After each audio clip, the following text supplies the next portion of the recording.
kulanti wanaagsan dawadayaal meel kastoo aad joogtaan isla boodna la socotaan jimco wanaagsan ayaanu dilanahay halkani waa shabakada wararka shacabka TV oo allaaba idin soo gudbinaysa wararkii ugu dambeeyay ee ku saabsan dhacdooyinka Soomaaliya iyo caalamka intiisa kale waxaan idin soo gudbinaynaa wararkii ugu dambeeyay khilaafka siyaasadeed ee u dhaxeeya madaxda qaranka oo heerkii ugu sareeyay gaaray iyo ra'iisul wasaarihii qaranka oo markii madaxweynaha shaqada uu ka joojiyay isaguna soo saaray waraaq diidma ah waxaan kaloo eegi doonaa saaxiibada Soomaaliya oo iyaguna shir u fadhiya iyadoo oo la filayo in ay jawaab ka soo saaraan xaaladda siyaasadeed ee cakiran wararkan helena ayaa tilmaamaya in beesha caalamku markaasi ay soo saari doonaan go'aan ay kaga hadli doonaan xiisadda siyaasadeed ee sii xoogaysatay ee dowladda Soomaaliya ka dhaxoogan waxaa suuragal ah sidaan wararka ku helino in saaxiibada Soomaaliya ay soo saari doonaan baaq dhowr qodob ka kooban oo ay madaxdu kaga codsan doonaan in loo turo dalka isla markaana howlaha ama waxyaabaha la isku haysto ay madaxdu markaasi si ugu ahboon ugu wada xaajoodaan isla markaana aan la siyaasadeenin dhacdooyinka gudaha kaasi oo saameeyay shaqada hay'adaha dawladda federaalka ah ee Soomaaliya haddaba waxaan u eegeynaa siyaasiyiinta culus ee hore xilalka u soo qabtay siyaasadda Soomaaliyana ku gaamroobay sidee bay arrinkan u arkaan waxa imanka qadka toos ugu jira oo shacabka TV ku soo dhaweynaya siyaasiga caanka ee Soomaaliyeed mudane Cabdi Bare Yuusuf Jabriil aad baan ku salaamayaa xog ogaal bad u tahay sidaan filayo dhacdooyinkii ugu dambeeyay saxigay ra'yigaada saliimka bismillaahir rahmaanir rahiim hadba ma santiin shacabka TV runtii ra'yigaygu waxa uu ra'yi maahane waxaan ka hadlayaa waa dastuur iyo sharci waxaan nasiib darro ah dalkan oo meel fog laga soo ceshay oo dhibkii loo soo maray loo ogaa niman aan waxba ku darsan oo dalkan wixii loo soo maray aan ka warqabin oo aan shughul ku lahayn dalkii iyo sharcigiisii iyo dowladnimadii ku ciyaaraan oo say doonaan ay ugu dhabadhistaan waa nasiib darro aad u weyn waana ka xumahay xaaladda Soomaaliya oo wajh cusub isu bedeshay meesha xaaladdu marayso dalkii in laga dhigay dal fawda oo nin walba soo doormo maamulanayo waa nasiib darro aad u weyn waa gartay dabcan ra'iisul wasaaruhu talaabooyin buu qaaday madaxweynuhuna talaabooyin buu qaaday waxaani oo dhanna waxaa saldhig u ah hal gabar oo la waayay oo xitaa cidda sida saxda ugu maqan tahay aanay caddan dhabbaa lagu helin marka kiiska Ikraan Tahliil miyuu mudnaa in qarankii shaqadiisa qalqalay u gasho Soomaalidu hore ugu maamulada dhubuq soo dhammaanahays dambeeleeday labadii sir ku heshiisa saaqay ku diriraan khaladkii iyo maaragtay dulmigii ay ku wadan dawladda ku maamulayeen muddo hal sano ay isku maamulayeen markii rajaceen ayrintii ra'iisul wasaare khayra ka sokow oo waliba loo diiday inuu xilkii tiriyo maaragtay loo diiday maanta ayagii inay inta dib isugu noqdaan ay sidii banoonigii dalka ugu tuntaan oo ninba sharci meel ka soo saaro oo dalkii iyo dadkii loo nixwaayo oo waliba anigu maanta sharciyan aan aaminsanahay aan ogahay qaladaadkan meeshuu ka dhashay inay tahay ra'iisul wasaaraha oo shaqadiisa ka leexday loo idmaday shaqa uusan lahayn oo aan loo idmaday inuu shanta la galay inuu siyaasideeyay kiiska Ikraan inuu siyaasideeyay oo waji kale u bedelay inaba badan oo musharaxiin oo la safteen oo garab istaageen oo ay tahay qaanuunkii dalka lagu tubanayo ay ku gacsiyeen oo nasiib darro ah madaxweynaha farmaajo 4 sano iyo 8 bilood dalkan soo rab ugu tumanayay sharci ugu tumanayay markuu maanta laftiisu leeyahay sharci baa lagu tuntay horta ma haddu hurdada ka kacay ma haddu riyoodo baraarugay mise wuxuu dareemay xanuunka ay leedahay ku tumashada sharcigu ma haddu dareemay oo 4 sano isbar u dareemay ra'iisul wasaare Roble asaguna wuxuu iska dhigay nin kaliya taliya ama ha loo sacabiyo ama ciidaha ku noocay doonta ku taageerto ama shakhsi nacayb ha lagu taageero waxa weeye Roble wuxuu galay khaladkii inaan farmaajo inta aan ku hayay mid koox buu galay culus buu ka galay wuxuu noqday nin suudan u maamulanaya xukuumaddiisa inuusan la shirin xukuumaddiisa inuusan arrinta wargelin oo asna wareegta iska soo saarayo haddii wasiirka koowaad wareegta soo saarayo oo wuxuu doon ku dhaqmayo adeer maxaa loo sameeyay xukuumadda maxaa wasiirada loo sameeyay maxaa loo oran waayay kaliya dalka ra'iiska maxaa loo oran waayay marka dalkan fawdada oo cagaha la galay cidda mas'uulka ka maanta qof walba waa gartay waxa jira qolo siyaasiyiin ah oo iyaguna oo durbaan tumanaya xiisadan erkaas ku sii shareeraysa ee xitaa u muuqda kuwa aanay u tireenin qarankan iyo ummadan Soomaaliyeed balse dantooda siyaasad ka dhex arkaya bal raga kan ee ishaya qolooyinka noocaasi oo qaarkood xitaa dastuurka markay ka hadlayaan sida muuqata aysan si sax oo tafsiirin ah ugu sameeyeen dastuurka qodobadiisa maxaad iyaguna ka leedahay adeer kuwa noocaas oo aan dastuurkii qodob soo adeegsanayn oo say rabaan isaga hadlaya oo ku taageeray rooblo ku taageeray ama aqoonyahan ha sheegto ama musharax ha sheegto ku taageeray sharciga rooblo ku tumanayo oo cad oo muuqda oo xukuumadii xataa uu fariisan waayo xukuumaddu ra'iisul wasaaraha oo ahaa yani noorgareeyay oo ka dhigay waxaan waxba ahayn ka dhigay oo awoodda intaa leeg uusan lahayn kuwa ku taageeraya horta bari seebay Soomaali u xukumayaan seebay Soomaali u hor istaagayaan war shalay 3 sano iyo 8 bilood baan lahaa inaan farmaajo dalkiiba soo galay sharciga dalku ku tuntay wuxuu doonuu sameeynaya wareegtu dalkii isaga magacaabaya hadee shalay markaan intaas lahaa dad iska hurday oo aan ka warqabin maanta inay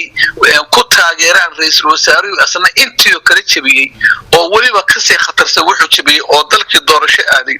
oo meeshu doorashada ka shaqeyn lahaa shaqo aan loo dirsan oo galay hebel xilka ka qaad muxuu ahaa madaxweyne awood ma leh waxba ma samayn karo lagu yootamayo muxuu ahaa saxaafadda caalamka adduunka ka arkayso ka oran kartid iyo waxay qaadi kartid iyo caruur yar oo aad moodaysid u dagaalamay aad moodaysid kuwa madaxda oo dalka kale rajo kale ama tartamaya hadda madaxweyne raadinaya ama jawooyin kale raadinaya oo sharci darradaas ku taageeray oo taageeradu ay ahayn sharciyeysan ay ahayn oo og yihiin in roob la sharci toos ku tuntay oo intii farmaajo ku tuntay asna asaga dhinaciisa kaga tuntay shalay maxay roob farmaajo waxaysanayeen oo lahayeen sharciga ku tuntay kan maxay ula hadli waayeen orin waayeen sharciga ku tumata macnaheedu waxa weeye hadee ninkii sharciga ku tumaya aanu chance maanta u helay arsban waxay sareynaa marka dastuur xirin maayaan waa nasiib adeer dastuur diin la xirinayo waa hore sidii in farmaajo oo oran jireen sharciga ku tuntay anu waxaan ka hadlayaa waa sharci marka waxaan ka hadlayaa adeer anu sharci baan ka hadlayaa kama hadlahayo nin jeclaysi kama hadlahayo xaasidnimo caloosh iigu jirta kama hadlahayo nin baan ninku xumaynaya waa gartay adeer taa dawladnimo laguma noqdo horumar iyo dawladnimo waxa lagu noqdaa ilaalinta lagu noqdaa hadii shalay ina farmaajo sharciga ilaalin waayay oo soo doono u faktay maantana ina uu ku tuntay roob la ku tuntay ma ahan in la yiraahdo roob la fiican oo waa nin fiican oo tilaab u qaaday wixii dalkan maanta ka dhaca wixii hore eed bay leedahay waa diiwaan gashan tahay 4 sano iyo 8 bilood dalkan Abdullahi farmaajo dunuubtu ka galay waa qoran tahay sharcigu ku tuntay waa qoran tahay wuxuu dalka dibandaabiyo ku sameeyay waa wax qoran laakiin haddaan maanta lagu aysan la xisaabin oo aan la diiwaan galin qodobada iyo sharciga iyo nidaamku asna uu ku tunto dalkii fowdo u horseeday roob la u horseedin oo aan waxba asaga laga qaban hadda macnaheedu waxa weeye dawladnimada sidaan dooran u maamulanayna nin walba ha ogaado maanta wadada khaldan uu taageerayo ama madaxweynaha ahaado mid raadinaya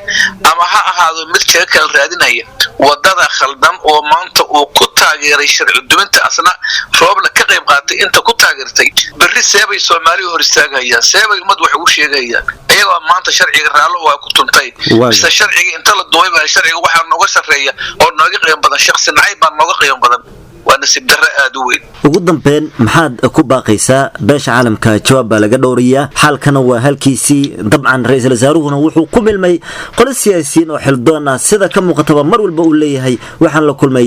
siyaasi hebel garabka uu la kulmay xataa kuma jiraan siyaasiyiinta kale ee dhaxdhaxaadka muxaafadka lagu tiriyo marka hawshii doorashadana hoggaankeeda buu hayay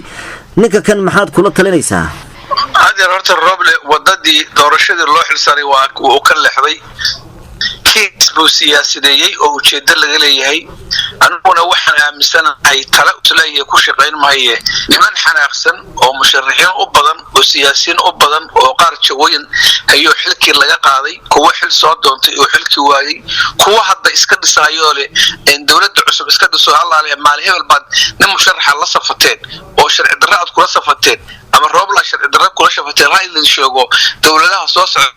وين عاد كايشين وأن كفكرين أنا باهرتن كان أشوم توت وأنا واحد لوجن نحو ما أنت شرع اللغة نهيو نكتب نهيو إن لما كتب لأن أي رهدان وعدو جرس ومالية كوش أبديان لأن أي رهدان كوش shaabadeeyaan waa nin wanaagsan hawl fiican buu qabtay haddee waxa weeye Soomaalida taariikhda qoraysa waxaan leeyahay ra'iisul wasaaruhu farmaajo awal shalayta dalka ku tuntay magac xumo Soomaali u taala adiga magac xumo Soomaali aadi yaan lagu shaqaysan dad dana gaar leh oo ayagu muxuu ahaa kursi u tartamaya oo kugu taageeraya waxaan sharci ahayn oo adigana marada kaalulaya sumcadaada yeena hadlayn taladan soo jeedinaya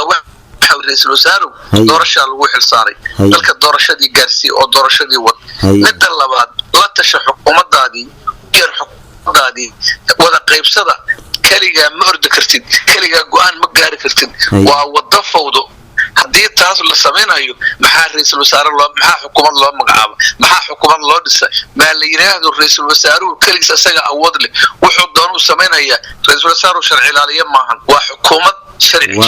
نوعها فرين ويا وشقال أمد واديكتا سفيا مدة ما أنت كم موقتها ووضع كان وكبر بناي وفوضى وهرسيناي أنا وحن كهلا يا وشرعي دستورك وحقب عدي كله حتى أنا وحن فرتان كفيرة وحلي وصل مالها لقته وردل كان ملفق بالك إنما كمشرحين تا مركل لقربه مدحوين الشيخ شريف أو قان عقاتي أو يرد كان يلا بربر dalkan shuruuciisa la ilaaliyo doorashadii waa in aada ninka madaxweynaha Sheekh Shariif baan aad iyo aad ugu mahadcelinayo oo ugu mahadcelinaya yaani sida dhaxdhaxaadnimada oo sharciga leh soo u qaatay oo dastuurka uga qaatay oo uusan ku milmin kooxaha danaha gaarka leh oo maaragtay iyagu dan gaar leh oo aan sharci xeerinaynin oo ku boorinaya inuu saxsan yahay marka waa nasiib darro aad iyo aad u weyn rooblow kala qaado shaqadaadii qabso doorasho gaarsi dalka yaan doorashada ikhwaasada gelin sharci nidaamka ilaali taariikh xumayeen ku horseedin niman ku furjoon yuusan ku waa gartay la tasha xukuumadaadii u yar la tash la shir maxay yiri oogay khamiista maanta iyo khamiista hore golaha xukuumadda ay shirin oo ay gadooseen oo leeyihiin nin kaliya taliyaha sharciga ku ciyaaraya oo kaliya go'aan haddii Soomaali ha aragto beesha qaranka waxaan ka rajeynayaa go'aan mas'uuliya inay kaday Soomaali isxakameyn weyday haday ismaamul waayeen haddii loo kala saftay labadii garab loo kala saftay oo aan ciido oo aan dowladnimo la xeerinay oo shacabkii Soomaali aan la xeerinay beesha caalamku waa in laftigeedu dalkan dhaqaalaha kaga baxay ciidamada jooga ciidamada ay keeneen ba caalamka kaga dhinta wadankan inay tilaabo degdeg ah qaado oo tilaabada ku habboon ay qaadato kana war rajeynaya ugu dambeyn kooxda dambul jadiid oo la aaminsan yahay in waxa kan doorka ugu weyn ay ka qaadanayaan iyagoo danahooda siyaasadeed ku dabaqaya maxaa dalkan farin ugu diraysa taasi oo dadka Soomaaliyeed aad isku weydiinayeen saacadii la soo dhaafay anu fartiintan u faraaya ama damjidid ha lagu sheego ama magaciisa ha lagu sheego ama mucaarad kale ha lagu sheego ama aqoonyahan ha lagu sheego ama musharaxiin ha lagu sheego war waxa la war dalkan u tura war dalkan foodo uma baahna war dalkan sharci darro inna ku taageerina war dalkan meel fog baa laga soo ceshay war dalkan iyo dadkan sida la isugu keenay Ilaahay baa og war maanta hadaad foodo ka qayb qaadataan cid kasta oo foodo maanta ka qayb qaadato oo garab cid ku siisa foodo ku siisa dalkan dib u noqonaya wixii ka yimaada mas'uuliyadeeda waxa iskale dhammaan hay'ad madaxda dawladda mas'uul bay ku leedahay ولا فرماجو ولا روبله ولا نمن كمشرحين تا ولا نمن محوها aqoonyahan sheeganayo media inta soo istaaga sidii doonaan u hadlayaan oo sharciga sidii doonaan u fasiranayaan oo aan sharci xeerinaynin oo cid xeerinayeen jirin intaas wadalkan dambiga qayb kaga qaadanayaan anigu waxaan habeenkii maalin la taaganahay war dalkan shuruuciisa hal la ilaaliyo sharciga hal lagu dhaqmo war jeclaysiga hal iska daayo war nacabsiga hal iska daayo war dawladnimo saal lagu noqdo nin kasto maanta khalad ka galana war bari madaxweynaha noqonaysa tana ku qabsanaysa adna baritaas kala kugu dhacaysa intaas aan rabaa inaan kula dardaarmo talada wanaagsan la qaado dalkan fawdada iyo qaska iyadoo aan eegayno hadba aragtida siyaasiyiinta xog ogaalka oo ah nidaamka dowladnimada Soomaaliya ka soo qayb qaatay ayuu kaasi ahaa siyaasiga caanka ah ee Soomaaliyeed mudane Cabdi Bari Yuusuf Jabiil horeyna xelalka la gedisan u soo qabtay ilaa iyo dawladda dhexe militariga dawladda federaalka tan ka horeysana xubin ka soo ah sida baarlamaankii sagaalaad ee dalka soo maray haatan samarti ku ahaa stuudiyahan gaarka ee barnaamijkeena falanqeynta siyaasadda Soomaaliya ee shacabka TV mudane siyaasi aad baad u mahadsantahay guud ahaanna daawadayaal intaasi ayay qaybta tani ku dhantahay iyadoo aan eegi doono hadba wararka wixii kasoo kordha jawaabta beesha caalamka laga filanayo iyo xaalada kale ee siyaasadda Soomaaliya khilaafka hadba halka uu ku dambeeyo ayaan barta tan idinkugu soo gudbin doonaa wixii comment ama faalooyin ah ee aragtidiina ku aadan ayaa noo madal qaybta hoose ee ara dhiibashada tani kulanta dambe nabadgelyo.